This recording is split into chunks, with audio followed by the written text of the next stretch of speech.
popcorn where I start to discuss. Want to know some more fun facts?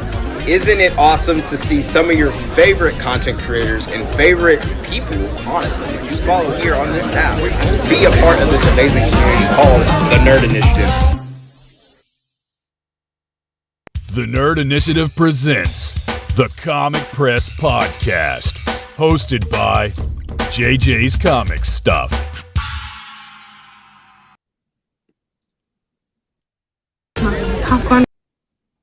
The beauty of live podcasting, gotta love it. What is going on, everybody? You are listening or watching to the Comic Press Podcast. I host two different ones, and it gets confusing.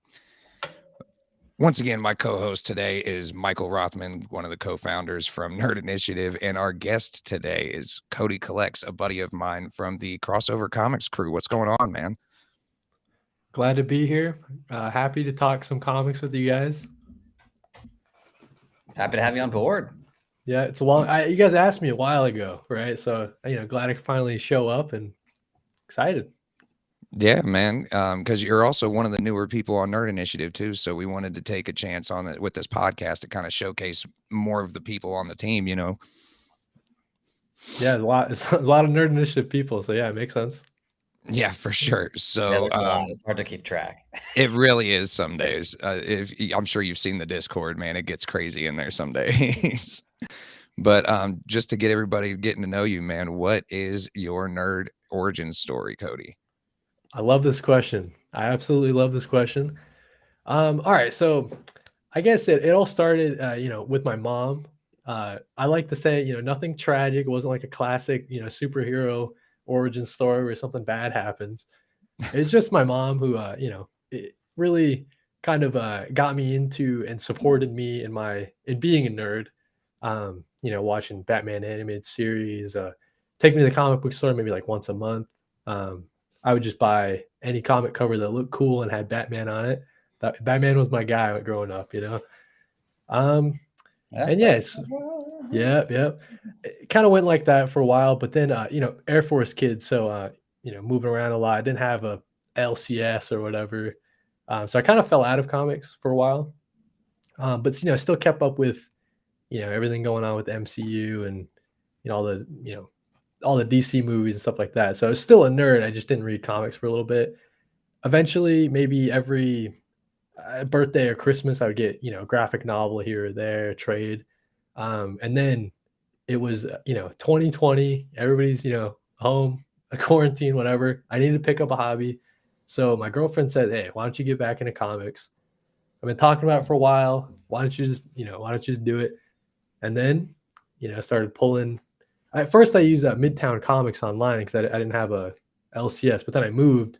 Now I got an LCS like 2 minutes away. It's been great, man. Having one right down the road. It's crazy. It's crazy. I could probably walk, but it's literally like a 2-minute drive. It's awesome. But yeah. I was saying, Michael says he doesn't have any comic shops near him, but man, you're in New York. Yeah, but it's not the same, right? And it's funny. My wife just texted me. She's like, "You look like you're concentrating." I was like, I was making sure everything was working right. On like a third. It's like Midtown Comics is great. That's a blast. I just remember growing up as a kid, like a 90s kid. You had like the local comic shop that was like the neighborhood comic shop that brought everyone together, right? And I think New York, it's tough to ever really have that, right? Because it's a totally different experience. So when I say that, that's kind of what I mean. Like I don't have like that where the guy's name and you know everyone that's in there. I remember, I grew up in South Florida, and there was a comic shop. It was called Sports Cards, which is an amazing name, right? And it was, it was the neighborhood spot. Like they would have contests there, whether it was like games or, Magic the Gathering, whatever it was. And it was just a blast. And everyone showed up there for like the Breaking of Batman or That's the Superman. It was like lines around the block. And so that's the local comic shop to me. And I guess the big city takes the feel out of it a little bit, but I could be wrong, and maybe there is. I don't want to give anything a bad name. So yeah. Yeah, no doubt. So, but Kody, was there like specific characters you gravitated towards heavily, like as you were getting more and more into this stuff, or was it just like a particular company? Yeah, for sure. So I think at the start, like I was saying, Batman was my guy. I was also pretty big into the Ninja Turtles. I mean, everybody loves the Turtles, right? If you Name grew up in the someone. 90s at all, yeah, you're a Turtles guy. What can Like, we talk to? The Ninja Turtles are like the entry point for like anything. Yeah, right. I mean, it's just like you got the action figures, the shows going on, whatever. So yeah, immediately as soon as you're like 5 years old, you love the Ninja Turtles. But so yeah, definitely Ninja Turtles. I guess from the Marvel side, it really was only Spider-Man that kind of resonated with me at like younger age, and then like everything going on in DC. I had Cartoon Network on 24/7, so like Justice League, like I said, Batman animated series, and all that kind of like I was really into Cartoon Network and DC. That was like my home. Uh, I really love like Barry Allen Flash or John Stewart Green Lantern just because he was in the Justice League show. Yep. So for the longest time, I didn't even know Hal Jordan was. You know what I mean? So No, I'm the same way. That was my Green Lantern introduction as a little kid. Was exactly. Yep. that cartoon? Right. Which it's probably blasphemous to say. I don't know, but it is what it is. There's a whole new generation, I'm sure, of younger kids who like Peter Parker and their Spider-Man. It's like Miles Morales. Right. They know Miles Morales, and it's like, hey, more power to you, man. Yeah. 100%. I think so. A moment for me too. One Christmas, I remember it very vividly. Right. I'm opening it up. It's like a book. I'm like, what could this be? It's like huge. Open it up, and it's Walking Dead Compendium 1. And I love telling this story. It's my favorite one because my mom gave it to me because, well, I guess Santa gave it to me, whatever. Anyways, so she got me Compendium 1 because as a family we would watch the Walking Dead show. This must have been, like right in the middle, like season 2 was just coming out or something, pretty early on. So she got me the compendium, and her idea was, okay, I know this show is based on a comic. Get Kody the comic. He's a nerd. He'll read ahead and just tell us what happens in the show. Because they were so into it. My parents love Walking Dead. Well, it's too bad that diverged drastically from the book at some point. Like, yeah, at some point, right? So I just remember like that Christmas, that Christmas break, I binge read the whole. I must have read the thing front and back twice, or twice or something. Wow. And I just showing my parents like, oh yeah, so this character is going to be introduced, probably in season 4, and he's a pretty bad dude, all that stuff. But so getting to share that with my mom, and she kind of seeing, comic books are more than just your superhero stuff. So that was my first introduction to the whole indie side of comics. And I got attached to characters like Glenn or Rick, stuff like that. But yeah, Walking Dead, that was really important. I love my Compendium 1. That's like my favorite collected edition that I have, just because it means so much to me. But yeah.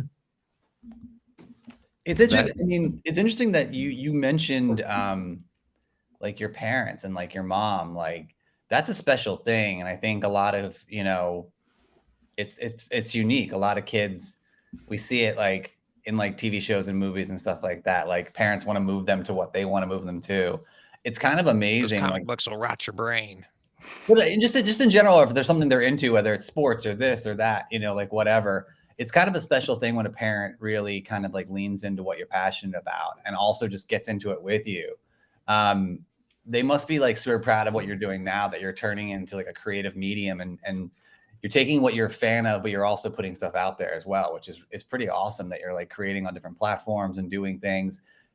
It's got to make them super proud of you to see what you've, turned. I think so. Yeah, I think so. Like for my mom, I think she gets it more than my dad. My dad, he's just like, I don't know why you'd make a video in your life and your face is in it. Like that's kind of weird, right? So actually my mom, like now you mentioned it, she got me like the tripod I have back here. Like, you know what I mean? Like oh, nice. She sent me like, hey, I'm guilty of my mom buying me equipment once or twice too. Just like, here you go. I know you need this. Like, what? Sweet. Right. Cause I think like, I was doing my first couple videos like this, right? And then she's like, that looks awful. I'm sending you a tripod. I'm like, okay, sure, sounds good. So she supported, in that way too. Like that's awesome though. Yeah. Yeah. Especially, you know, the whole content creation thing. Like, not a lot of like people older than our generations get it. Mm. Right. I think You know, she like even definitely people gets it. Michael's age, like you're not even that much older than we are. But even people your age don't really get it a lot of the time. I like how you say people Michael's age. Like I appreciate that. Well, like, I mean, you're I'm older than I'm me, kidding. so I'm kidding. No, but yeah, I mean, I think it's a weird thing. Like, I mean, they talk about it, right? Like, and I think having worked as long as I've worked, right? Like 10 plus years, going on 15 plus years, like you think about like digital natives being something that's new, and the same thing goes with like social media and like people that grew up with. I can't imagine growing up like in school with social media. We didn't have that like in high school, and like yeah, I that would was have at the been. tail end of my high school. Yeah. And so, and then content creation is another thing too. Now you're putting yourself out there on a platform where, you know, thousands, potentially millions of people are seeing stuff and then interacting. And also, and you have to think about how, as a parent, like how do you handle, you know, if you want to support your kid and make sure they're not, you know, it's a lot of negativity out there. Make sure they're not in a bad spot where it's going to affect them. Oh, I made a video and people didn't like it, you know, and really camera home the, you know, the generic things that you've seen for years where people say like, look, it doesn't matter. It matters that you're having fun, you're enjoying it, you're connecting with people. And if it does well, great. But if, you know, someone comes out and says something negative about it, you try to shrug it off, and it's hard to do that. It's easier said than done. So it's a whole new thing out there. And so seeing it transform, I can only imagine people that are like 20 years older than me, not understanding any of this stuff at all. Right, because to a lot of people, it's not real because it's either not on TV or it's just not a physical thing, so they don't see any result from it. But it's like it's all in the screen. I remember, I mean, I'll be quick. My classic line, like I'll say this and I'll shut up. Because I can talk a lot. I remember We got to getting get a shirt made of that. I know I want to get a hoodie that says like one last thing and then I'll shut up. I remember getting my grandfather towards the end of his life. He was really proud of his time in the war and his time like in business, and he really was getting excited about this stuff, and he had a really interesting, you know, life. And so I made him, I ran out of gifts to get this guy. So I made him, I knew what was important to him. I made him this like website that was kind of like, I think it's defunct now, but like it had all these cool things about his life, and I wrote stories and I had photos and stuff.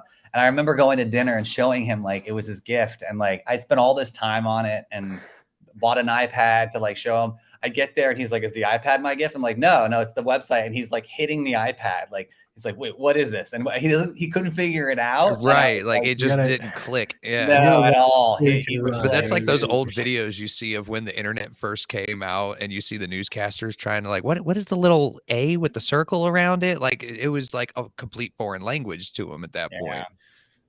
So yeah, he didn't truly understand that gift.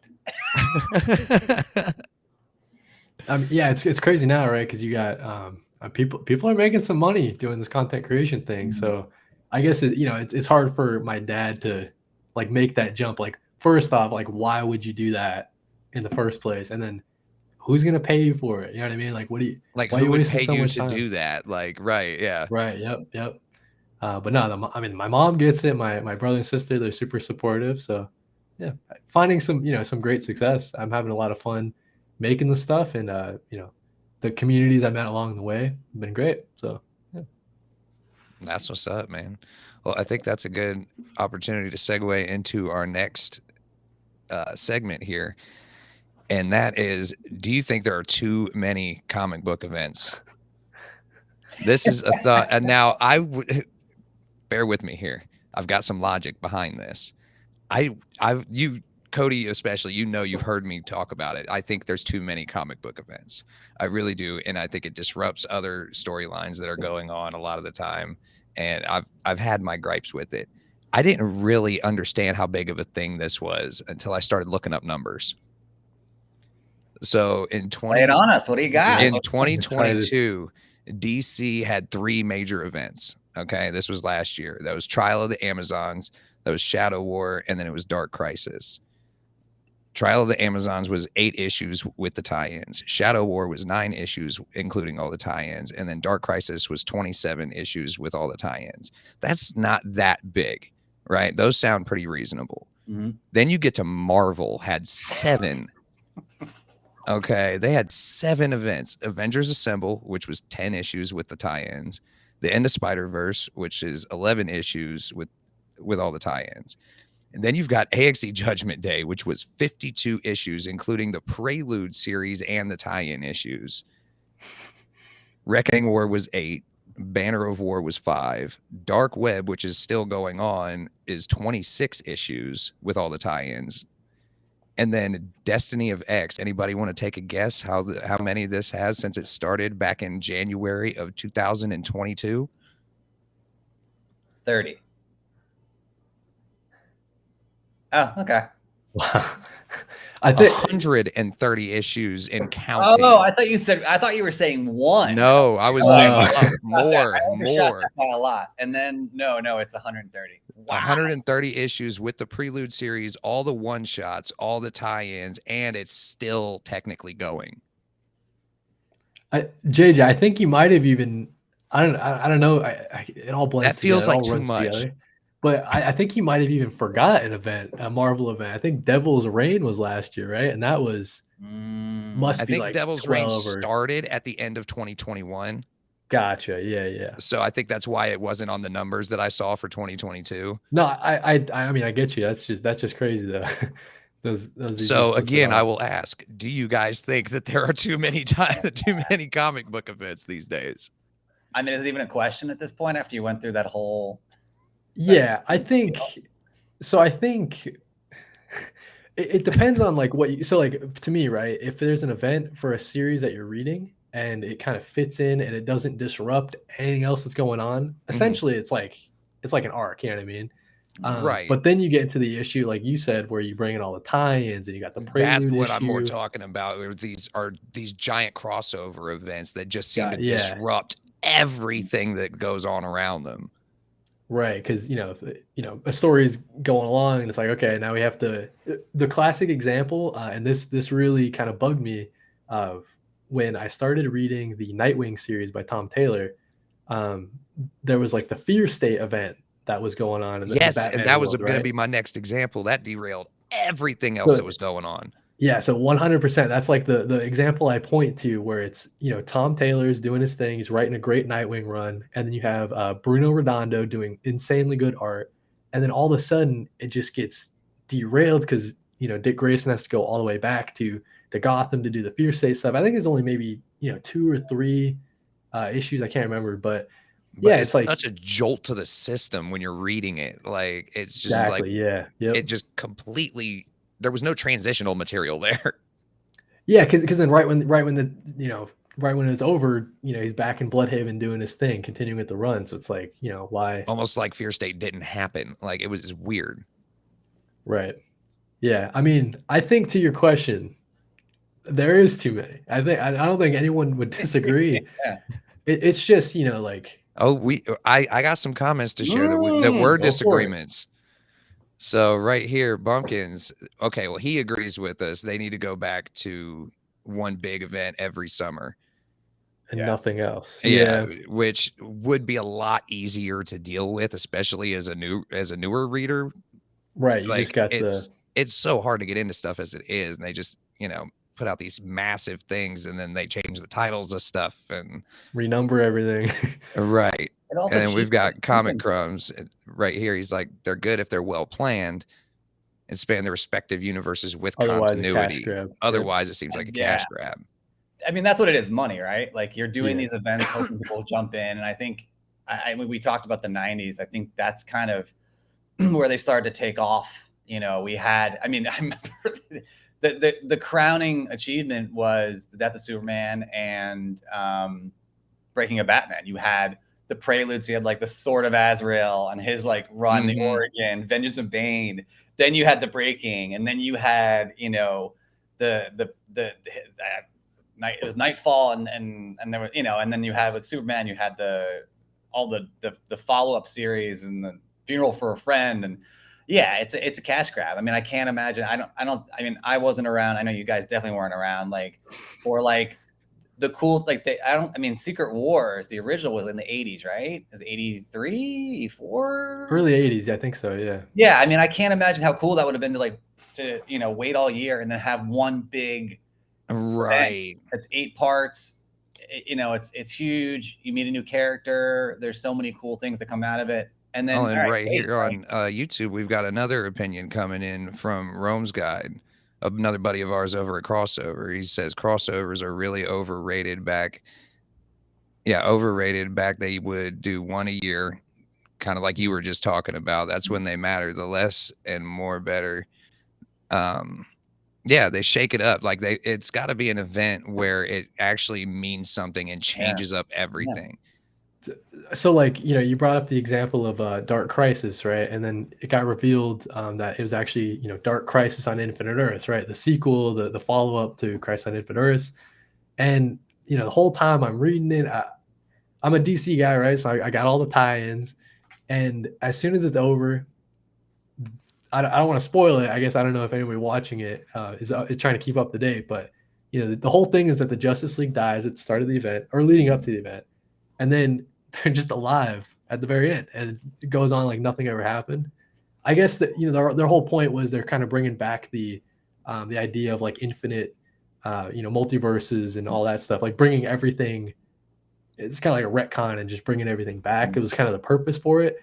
But it's just, I mean, you're going to kill all these characters and then literally just bring them back. I think even in like the second issue, they say like, oh, I don't think the characters are dead. Like they're just in a pocket universe or something. Exactly. In Pariah's pocket universe or whatever. I can't remember which issue that was. But bro, I was so confused going into the beginning of that run because especially like I hadn't been reading a lot of DC up to that point, and people were like, oh, this is where a new run starts. You could jump right in right here. I'm like, cool. I read that first issue and I'm like, what in the hell's going on? Like, why is Pariah so powerful all of a sudden? Like, I was so lost. Well, so the problem, JJ, is you didn't read it sounds like you didn't read Justice League Incarnate, which was a series that led up right before that. But there was also another series right before that, which I forgot, Infinite Frontier, I think.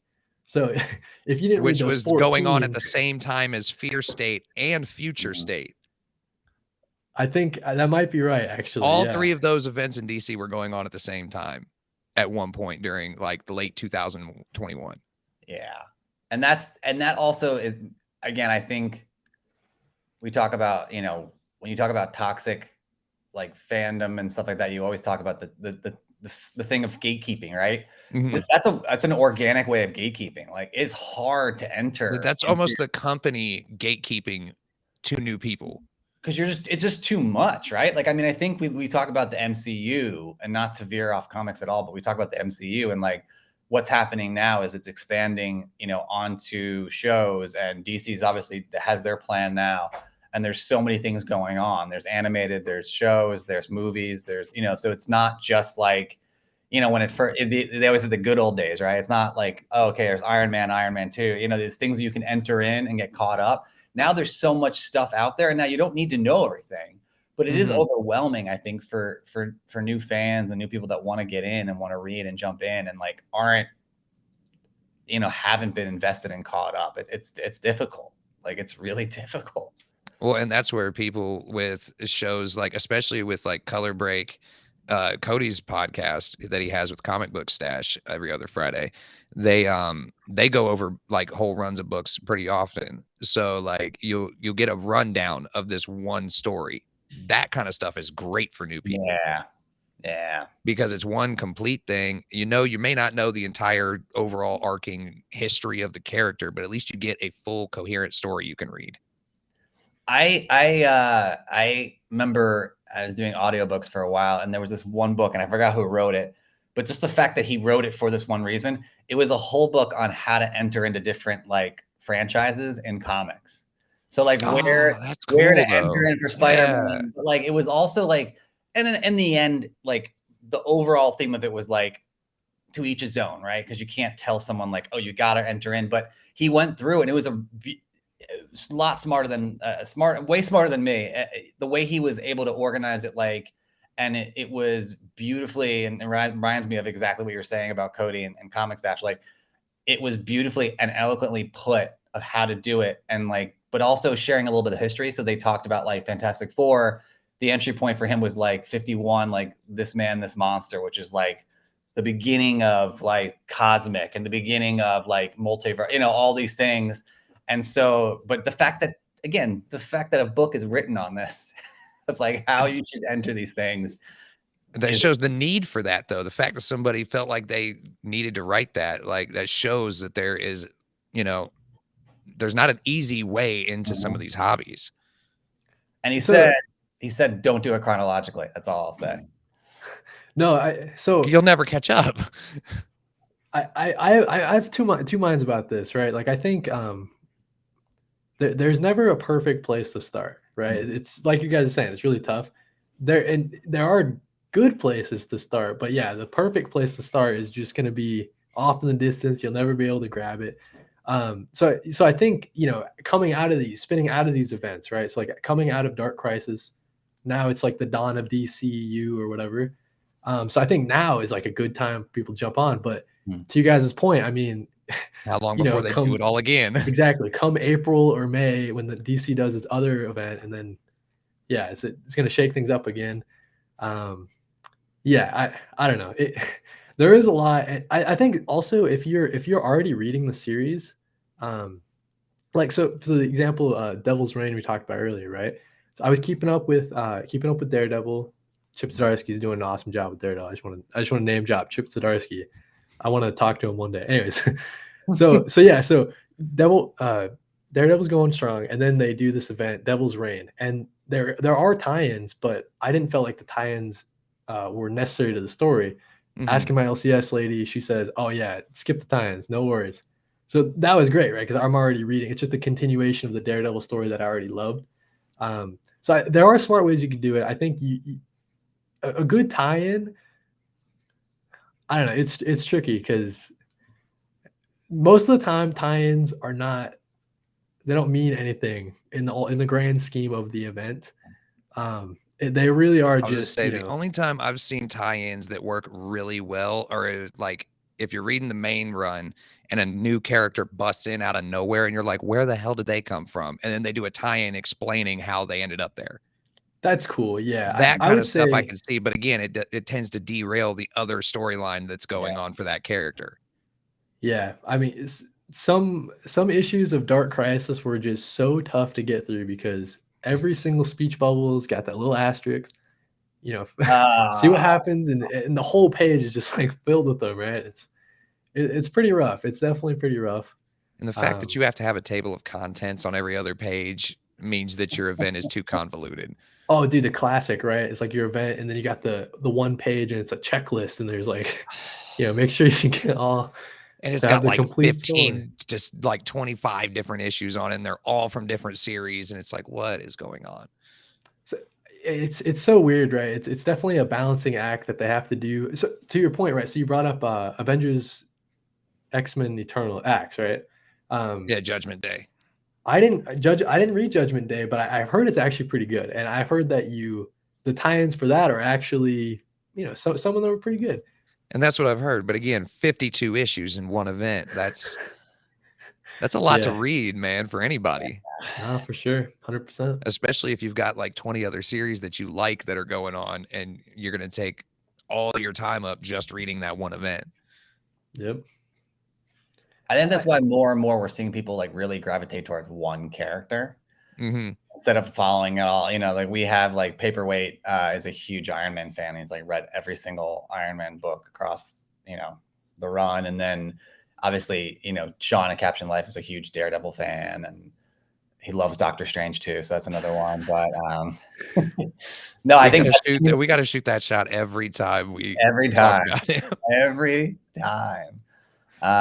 He's gonna love C2E2. But so I mean, again, we had another person. Juan reads, he doesn't care. He likes all the extra covers.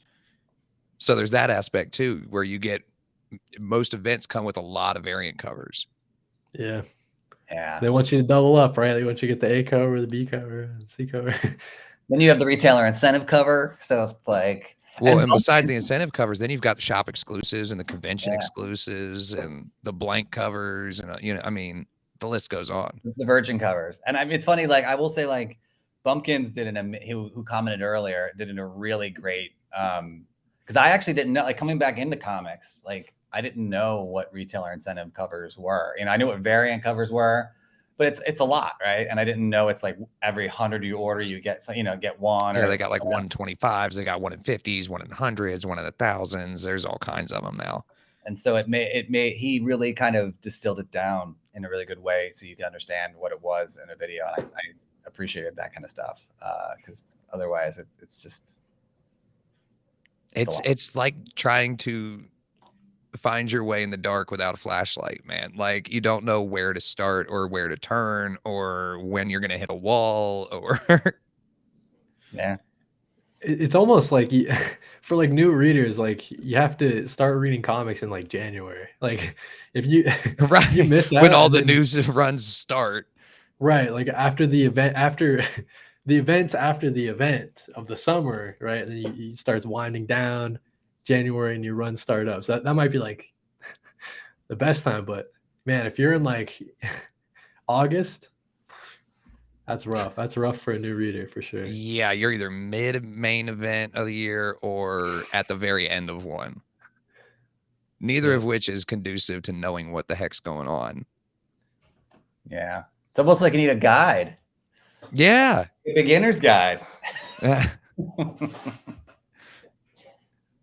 know I need to start breaking down the beginner's guides by like more than just a random character. I don't know. I need to find a new way to start doing that because everybody also wants to know different stuff as far as a quote unquote beginner's guide too. Well, I think the whole topic we're talking about, maybe there's I think would be interesting is a beginner's guide in events, right? Like, whether it's a crossover event or a major, world event or universe event, that's interesting. I reread Secret Wars because of the movies, and I did the same thing. I think we talked about this a couple weeks ago, but I did the same thing when Infinity War was announced years ago. I reread, the Infinity Gauntlet, Infinity War, sagas, and it was super interesting and just kind of nice to kind of go throwback to like, your childhood and remember those things. And so they can be fun. You just have to kind of pick your battles and which one you're going to pick up and read and which one you're going to be like, all right, no. Right. Well, and perfect segue. Speaking of reading and pickups, let's go into, I don't know if you've been picking up new stuff, Michael, because I know you don't really hit up the shops that much, but I know Kody reads a lot during New Comic Book Week. So you've provided me with your top 3. I've got my top 3. So who wants to go first?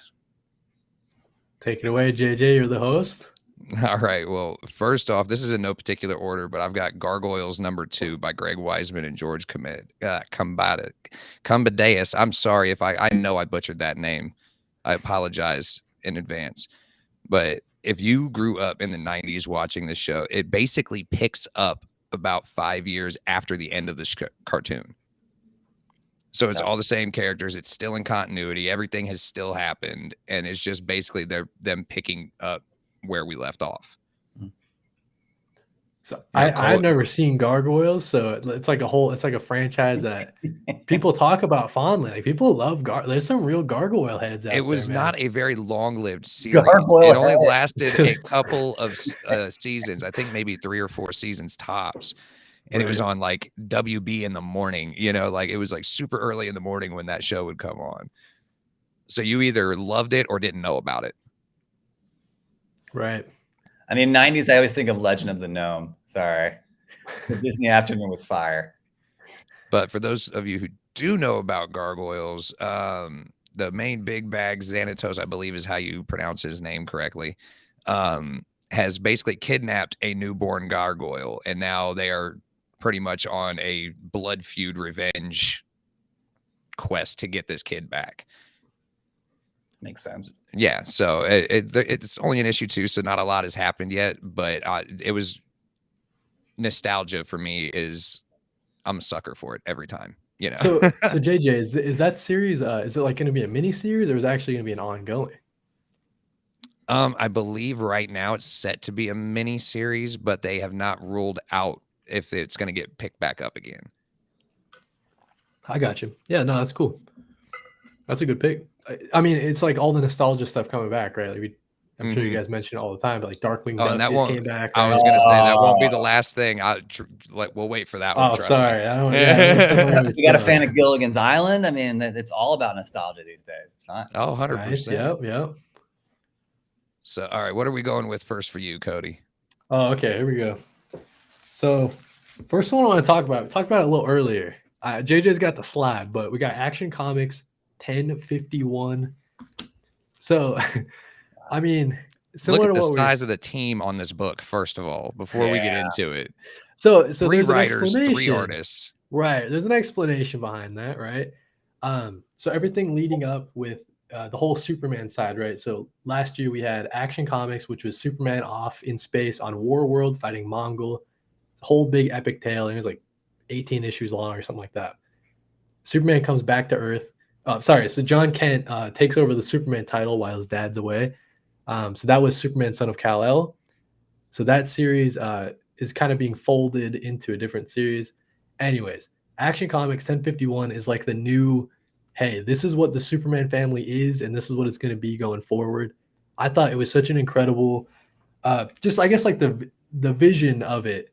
So we got 3 different kind of short stories in it.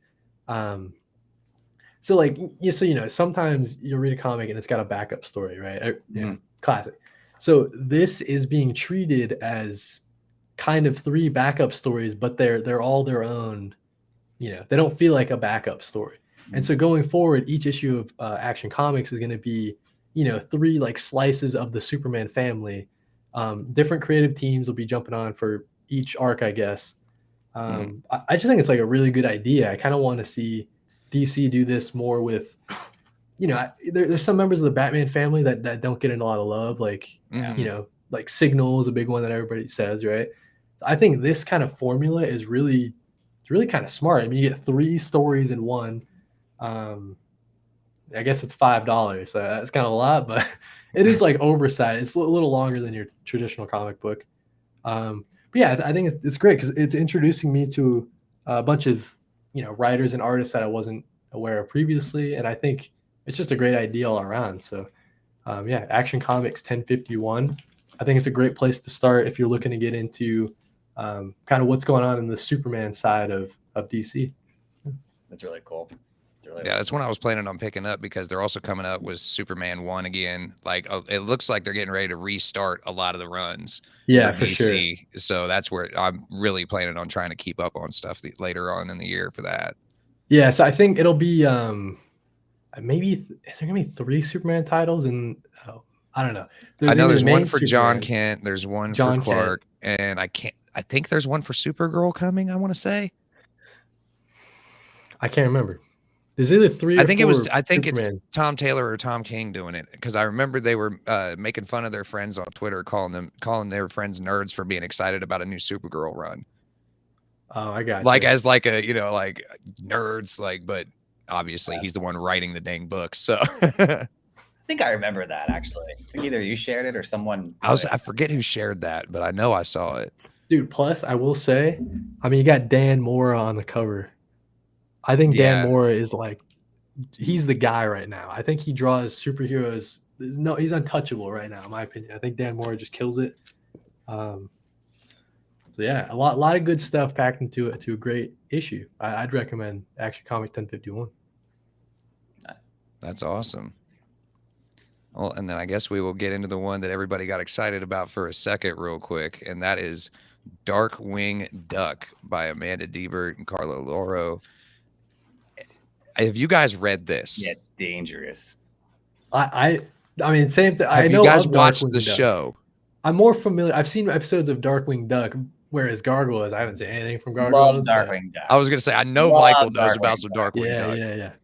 This is basically the TV show if it came out today. That's awesome. So, like, instead of him arguing with his daughter about, going to the arcade or something, he's arguing with her because she wants a cell phone. Right. So just in a modern time, that's pretty smart. I mean, that's Like, I kinda mean, I don't genius. want to spoil it for people who haven't read it, but like smartphones are kind of part of the whole plot of the first issue. That's great. And for those who don't know, fill us in on who Darkwing Duck is. Oh, he's Drake Maverick. Yeah, but he's what? He's the nephew of no. What's the relation? No, that's he's related to Scrooge McDuck somehow. I think he's either the he's a nephew or cousin or something like that. Something like that, yeah. But he's Great. basically the cartoon duck equivalent of Batman. Yeah. Mixed with like the shadow and the spirit. Great. Right. Very old-timey feel. I definitely know that from the show for sure. Oh yeah, I mean just his real name, Drake Maverick. Not only is it names for ducks, but well, I remember I was gonna say because DuckTales came out and then Darkwing Duck was like a spin-off of DuckTales. Yeah, because Tailspin is his helicopter pilot in Darkwing Duck. Yeah. So good. Oh my gosh. It's MCU before the MCU. They had it in like yes, Disney had it first with all their because remember Tailspin had Baloo from Jungle Book was like one of the main characters. Like there was so much crossover with WB and like Disney cartoons back then. It was insane. So good. The 90s were great, man. I miss it. They really were a great time. So I will say, who posted? I follow a great follow on Instagram. It's Rob Liefeld, and so he posted. I think he was poking fun at himself too. And he's like, "What was all with all like the satchels and everyone had pockets and bags and vests and stuff like that? Like all the heroes. The 90s was like a fun time, man. It really was. Even though I was still really young in the 90s, you know, I was born in 1990. But I can still remember vividly all the TV, all the clothes, like everything, dude. It was just what I don't know. The 90s were awesome. The muscles, just so unrealistic. Well, so I don't know, Michael, have you seen the DC recently did a line of like 90s rewind covers. So like variant covers. So that might be something you're interested in because one of them, it's like Batman and Superman standing next to each other and the capes are just like so crazy. They're like filling Todd McFarlane style like capes over the top. Yeah, it's just like makes no sense. And they did another cover that was focused on the pouches, and it was just really funny to look at. One of my favorite segments so on YouTube is Mr. Sunday Movies is great. Like great podcast. It's a great show. It has great segments. And he was doing I think it was around the time when Dawn of Justice is coming out. He really was lobbying for the Superman to bring back the mullet that he had in the 90s. You guys with the wavy hair with the long mullet. And so it's just classic. The black outfit with the silver S on the front. Yeah. Well, that's amazing. Yeah. I mean, I'm so glad Snyder brought that back. And then also, I mean, the first one to do it was the WB was the first one to do it with Tyler Hoechlin. That's another name I'm going to butcher. Hoechlin or Hoechlin or. We apologize in advance for anybody's name we screw up. But he's actually a really cool actor. I'm a big fan. But yeah, I mean, but the mullet, man, the mullet was such a weird. It was so bad, it was good. You know what? I remember a Superman action figure I got in like I don't know. It was probably like a Burger King meal or something. And he was about that tall, and it was just the black skin tight Superman outfit, which was weird because it was black all the way down to his boots, just the silver Superman S, and then the black mullet, no cape. It was just like I'm like looking at it as as I'm older, I'm like, this was a little suggestive, like just complete skin tight black leather. And I think you have like you brought up McFarlane. I think you have him and others to blame. Like had they left for, I think they left for Image Comics. All right. So everyone was testing things out. And I think DC and Marvel are no different. You know, when they lost all their big guns, like it was just like a huge, and so everyone was just throwing stuff at the wall, seeing what they could come up with, but it was awesome. It made for some interesting things to read. That's for sure. Yeah. So, all right, Kody, what was your next pick? Yeah. So next pick I got, Batman One Bad Day Catwoman. So if you guys are not following, I guess, what's going on over at DC's been doing these Batman One Bad Days where each one kind of focuses on a Batman villain. So, you know, they've had Penguin, Two-Face, all the big hitter rogues from the Batman side of what's going on. And each one just kind of it's kind of taking the idea of like Killing Joke, right? Where you have that one bad day that makes you whatever. So each one has got a different creative team. So this one with Catwoman's got G. Willow Wilson is writing it, and I wasn't familiar with the artist, but I mean the art in this is absolutely killer. And I don't know, it's really kind of focuses on. So the series as a whole, the One Bad Day, some of them are a lot stronger than others, and that just goes, that's just how it's going to be with different creative teams. But definitely the Catwoman one is stand out. Just getting into Catwoman's head and what makes her tick, and like the kind of trauma that she had in her past, and what pushes her to be Catwoman in the future. So I thought it was a really good examination of Catwoman as a character. And I think the One Bad Days. The ones I would say that aren't as strong, maybe Penguin and Two-Face are the lower two. Everything else is like in the top tier of what DC's putting out. So if you're sleeping on One Bad Day, definitely got to go back and check it out. Now, here's my one gripe with that series so far, is that because I haven't read them all, but I was gonna be waiting for like the hardcover. I was assuming they were gonna put these in a collected edition. They're releasing each of the comics singly as a hardcover. I got you. And yeah, they're not that. So they're releasing them all separately. They're not in a like collected edition or anything. I have seen that they are doing like a box set, but it's going to be all of these lined up in a box set, so it's nothing too crazy. That's a little disappointing. I think it would. Yeah. It'd make a great maybe somewhere down the line they collect it all into one. Because I mean, how many are they doing? They've only got one or two more, right?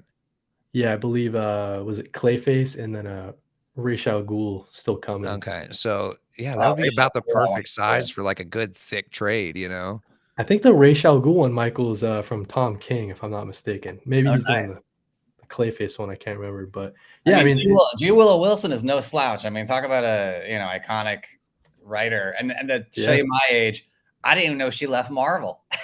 How old I am. And I remember interviewing her for Inside Marvel years ago, and talking about when I think it was during the Civil War II run. So this is a while back. And so yeah, I mean, a little humor, but also great writer.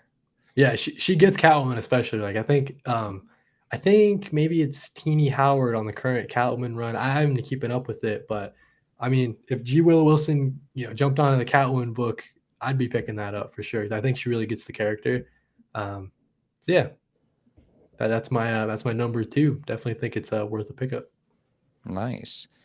All right, so you guys know I couldn't do a top 3 list without throwing something indie as hell in there.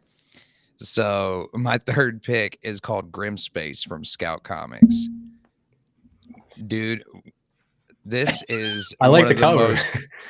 This is one of the most interesting things I've read in a while. So basically, we all know the story of Jack and the Beanstalk, right? He gets magic beans. He goes and he's supposed to sell the cow for money. Instead, he gets the beans, throw them outside. Beanstalk grows, giant gold egg. We all know that story. This is basically the exact same story, except in space. So instead of trading a cow for beans, he trades a broken robot that he's been trying to fix for a navigation unit.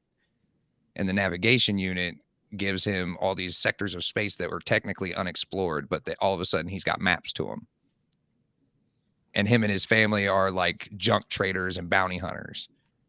It sounds like a mix of Star Wars. It is almost, but it's so funny because they do encounter a giant. Offer it. They encounter their ship is called the Beanstalk. All the characters have the fairy tale names of those kind of stories. There's Jack, obviously. There's hang on, let me open this up so I can actually. And I mean, did we all notice that they 100% ripped off the bad guy from Mortal Kombat on the cover with the 4 arms and listen, yeah, it's a cool character design. If you're gonna steal something, I would steal from what's his name? It starts with a G, right? like Right. So like this Gorgo is or the something. first thing that the navigation unit takes them to is another ship. Right. So it's dude, this thing is insane. The artwork in it is nuts. A little bit of aliens feel in there. It's like a really, I mean, this must be like written by and produced and created by a big fan of fandoms, you know, from Right. But see, like right there's the giant and there's his golden eggs. I mean, it's the same story, just set in space, basically. And instead of a giant beanstalk, their ship is the beanstalk, and this navigation unit is the magic beans. No, that's pretty smart. I love when creative people, right? So not me necessarily, but they can take like a classic.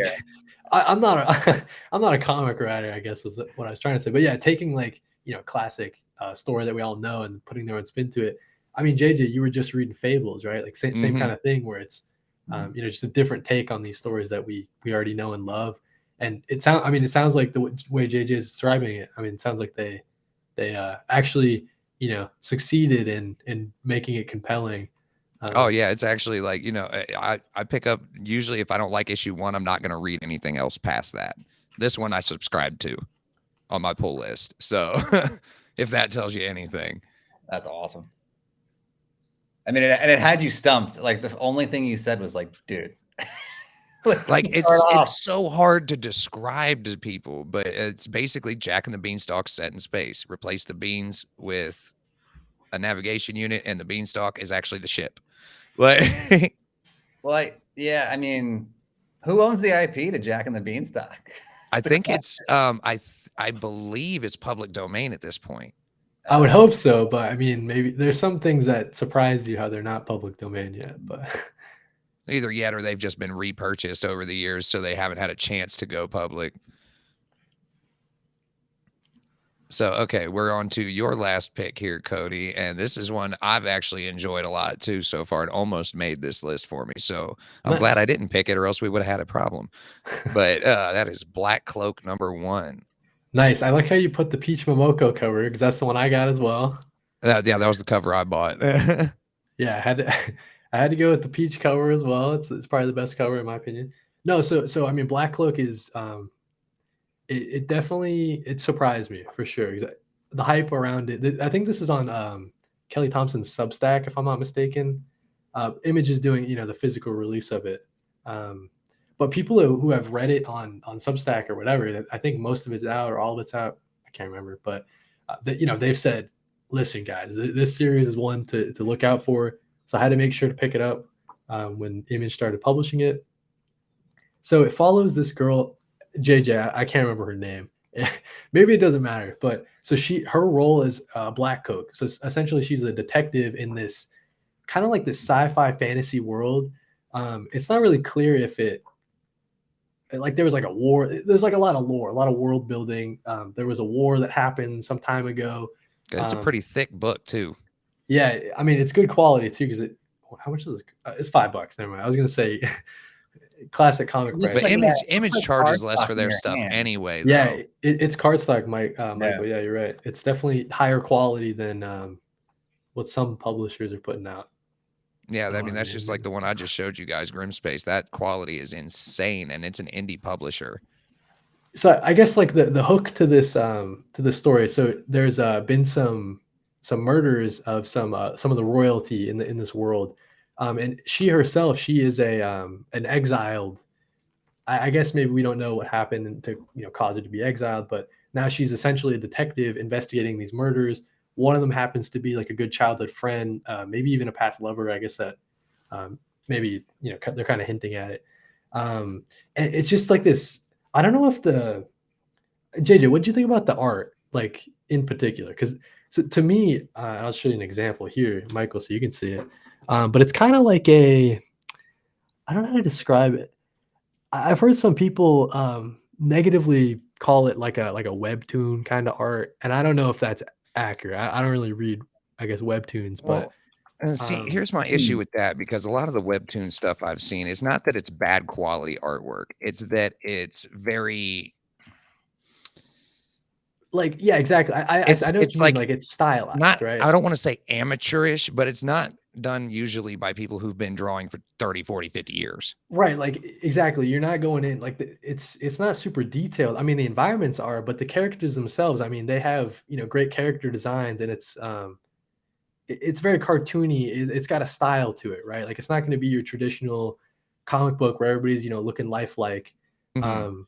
But just the world building on top of, I guess, kind of the hook of, she's investigating these murders and we're going to see it play out. And, like why is she exiled and that sort of thing. I think this is a great first issue. This is definitely my favorite first issue in a while. Image always does, incredibly good stuff, but like I said, this was on Substack before. Mhm. So yeah, I would recommend Black Cloak. Maybe if you're at at your LCS, you flip through it and see if the art is, see if it is or isn't your thing. That was my only thing reading it. Was it took me a little bit to kind of get adjusted and acclimated to this kind of art. It's not traditionally what I would, what I would go for, but like I was saying, Kelly Thompson's writing, all the characters are, you can tell that they're characters that you're going to end up loving. Um, it can be funny at times. Yeah, I just thought it was a standout first issue. So definitely don't sleep on Black Cloak. Make sure the art is something, you'd be down to read a bunch of issues for. And I guess the last thing I'll say about it is people are comparing this to Saga, which I thought was kind of Mhm. interesting. I have seen that a lot. People are saying that this is Saga rebuilt, is what the quote I keep seeing. Right, like it's got, it's this huge world that it just plops you into, and you're kind of figuring it out as you go. I definitely get Saga vibes. I mean, it helps that it's sci-fi as well. Mhm. But yeah, I would say check out Black Cloak. Yeah. And Good. what again, I keep saying for those that don't know, I'm like the newbie bringing in the people that don't know. What is Substack? Might sound like a stupid question, but what is So Substack? it's like this whole thing. I know a bunch. It's like another crowdfunding type deal. So like in traditional sense, I think Substack would be for like if you're a journalist and you kind of use it as like a blog where people can pay, and then they get access to all your content. Okay. Substack kind of started to pivot, and they say, hey, we want to get into comics as well.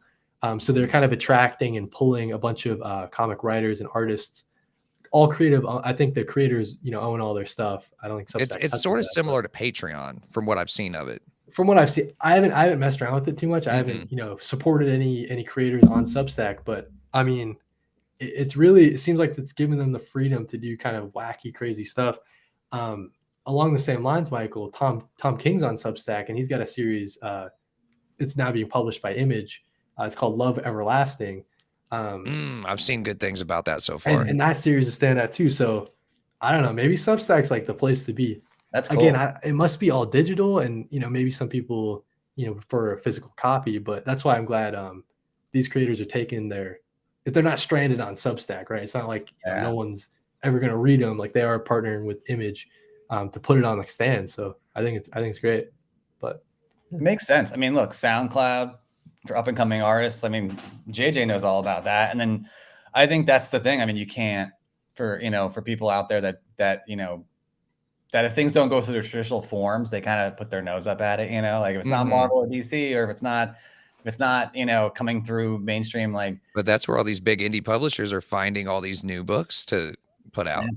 Is on Kickstarter. Like, I just did an interview last night with Alan Dunford, the writer of Pocus Hocus, and they just got picked up for Source Point Press.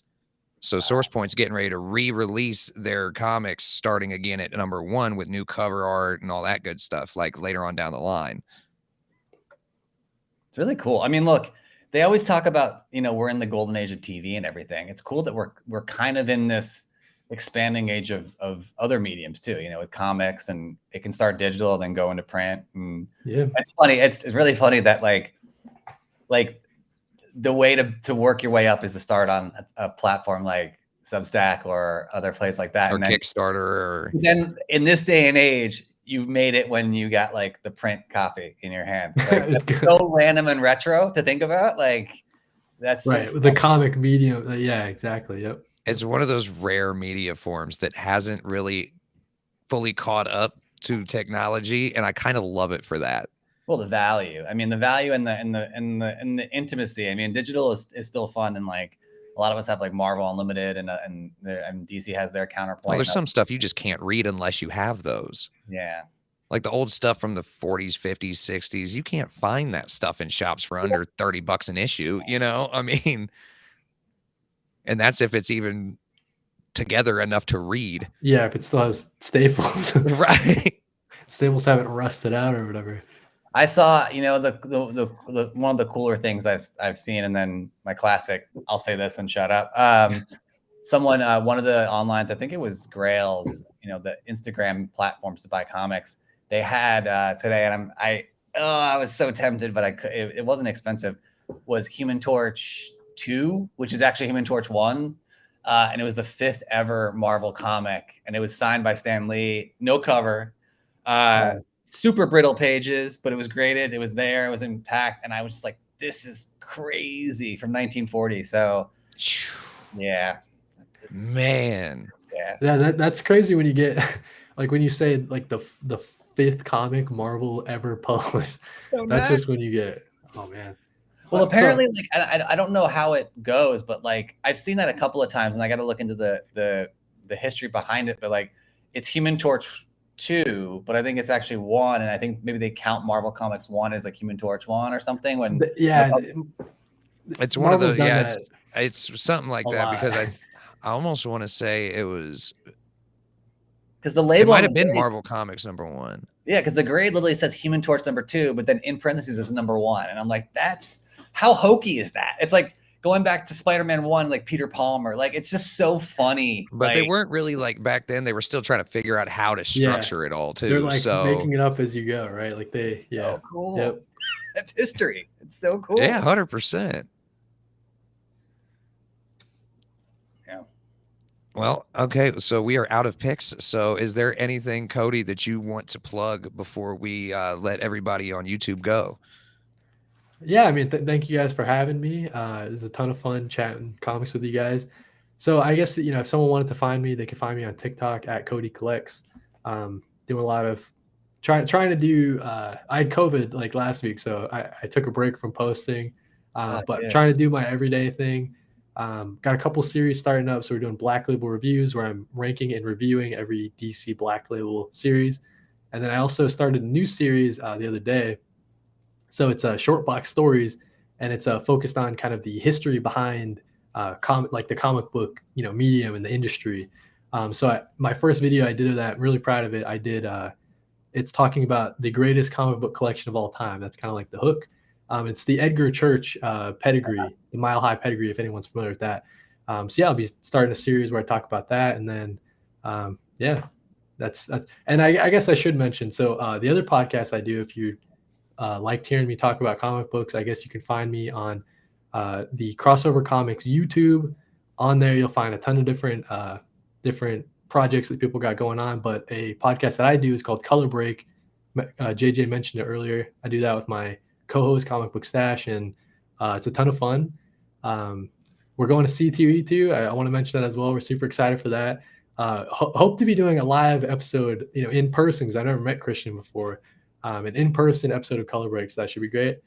Get ready for lots of photo bombs on that episode, I'm sure. Probably, yeah. If it's at there's gonna be a house full of us, man. yeah, for I'm sure. so excited for that, man. Yeah. And we gotta get, dude, Short Box Story sounds epic. We gotta get that one. Shameless plug. We gotta get that on Nerd Initiative, because that's such a cool concept, just to kind of give you more exposure. But too, like, I can't wait to dive into those. Like, that's super dope. And then the last thing I will say is, and I'll shut up, is people have been posting photos from the Mile High, like from the shop. Those prices are nuts. Like, and I understand the pedigree and stuff, but it's like 2 and 3 times. It's crazy. So, I mean, that's like the whole thing, right? Is that he gets to, because there's nothing else like it, he can set the price whatever he wants, right? Yeah. So yeah, I think that's something I do want to cover too, because he shook up the whole Overstreet price guide, right? Mm-hmm.